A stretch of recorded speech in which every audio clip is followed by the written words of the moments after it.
Matandang matabang pusa. Kwento ni Virgilio S. Almario. Guhit ni Felix Mago Miguel. Ano ba ang magagawa ng isang matandang matabang pusa?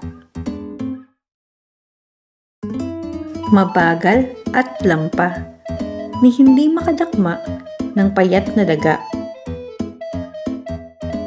Madalas madulas, madalas madapa. Madaling manlambot, madaling mag-antok. Masamang magulat kapag natutulog. Masamang mabilad sa hamog.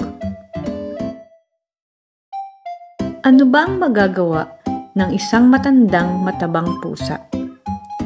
Kundi magbasa ng mahuhusay na libro.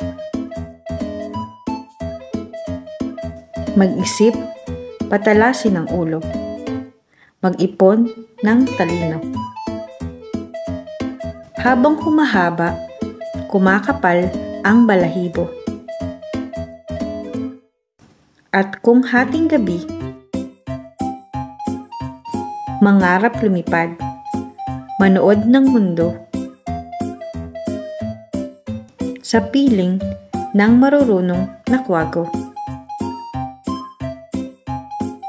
Hanggang bumalik si Pebo.